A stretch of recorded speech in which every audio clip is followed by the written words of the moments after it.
Hey guys, Deepak Shukla here from Pearl Lemon in association with Semrush, and we're going to be talking about an understanding fundamentally of the SERPs. So if you're new to SEO, but you're not new to marketing, you're a business owner and you want to get a better and keener understanding of how all of this search engine optimization stuff works, we're going to be walking you through today an understanding of what the SERPs are, what it means once you've understood what they are, and therefore what you can do to ultimately lift your website up and through to the top of the SERPs. Let's get into it.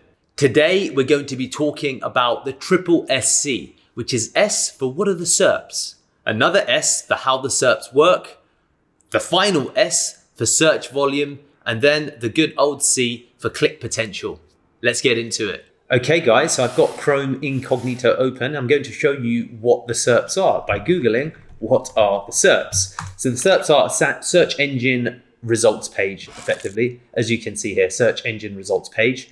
And what will happen is that once a user, which is me, inputs a query here, Google, and there's multiple, of course, search engines. There's Google, there's Yahoo, there's Bing, there's others. But in this instance, an example, Google will compare your actual query against what it crawls, i.e. the bots go out and scan multiple websites that are indexed in their database. So once Google has crawled and indexed a page or a website, it exists within a database that Google can then fundamentally return information from. And then based upon that, it then looks at fundamentally the ranking algorithm. So it compares what it finds against what it determines from a relevancy perspective to then bring up these series of results. So as you can see, we've got Backlinko here at the top. As you can see, we've got Semrush up here as well. And this is what we need to consider and think about when it comes to winning the war of the SERPs, if you will. So this is fundamentally the actual page that you probably use every day. There's billions of search queries that are made.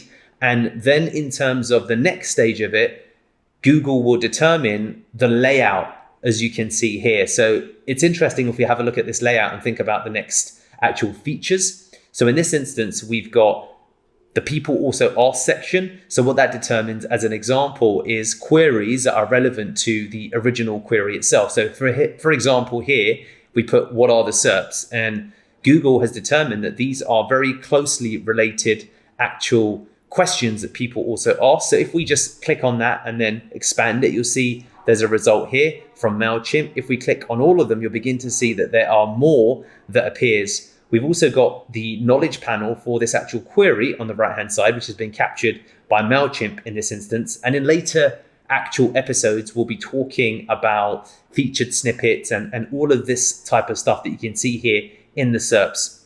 And fundamentally, Google will determine what seems to be the most appropriate layout based upon the query. So in this instance, we're asking a question. Now let's go and make a buying query. So let's have a look. Men's shoes size. There you go. And Google will, as you can see, offer predictive results based upon what it thinks you're searching for. And a quick little hack, if you go to report inaccurate actual predictions, you can copy all of these elements here, and it shows you men's shoe size 13. Let me just give you another example, men's shoe size, and it will give you some of the relevant queries here, and you can just copy and paste these across where you want to use them.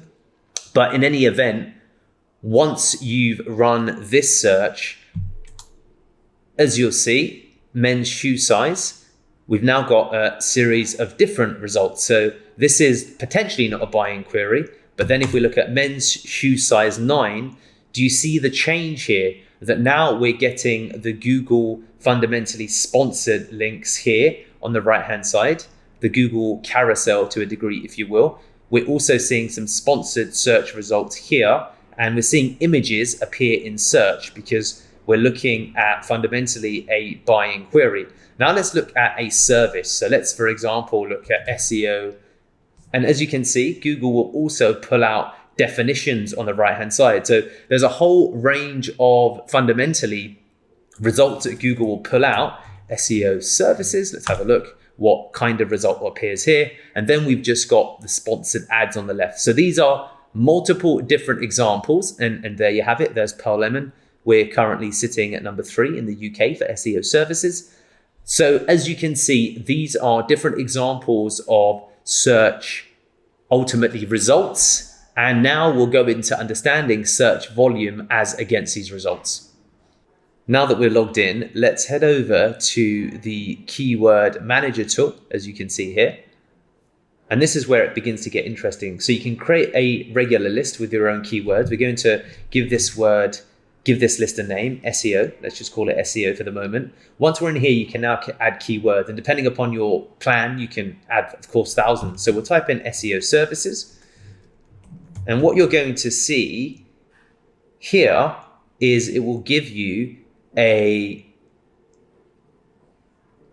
fundamentally volume for that search, and it will also give you a click potential. The click potential fundamentally stands for how much of that search is captured by the page 1 SERP result. And this is for US. You can, of course, go ahead and change it. So if you want to search for UK instead, you can go ahead, add keywords, and then you can change the database that you pull from. So if we now have a look at SEO services in the UK, so we've got a comparison point, we'll go ahead and add that also, and you'll get the actual results here. And this is a really, really powerful way of determining fundamentally what is the click potential for a keyword. So it's pretty much the same in the UK versus the USA.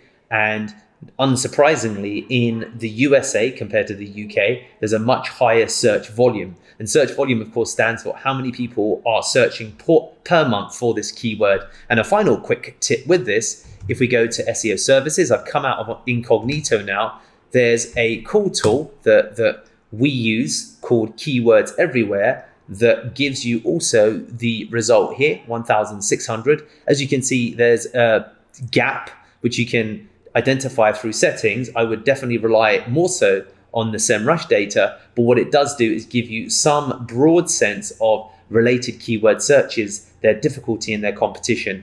And this is a good way to understand for this keyword, of course, what is the SERP result for it? So we've got sponsored ads here, we've got more questions, so people also ask here, and then what is fundamentally that in terms of its click potential. And using these processes, you'll fundamentally, I hope, have a good handle on understanding the triple SC. So just to recap, today we learned about the triple SC, which is what are the SERPs? How do the SERPs work? What does that mean for search volume? And then how can we work upon the SERPs to increase our click potential? Guys, we've loved having you here. Don't forget to hit that like and subscribe button right now.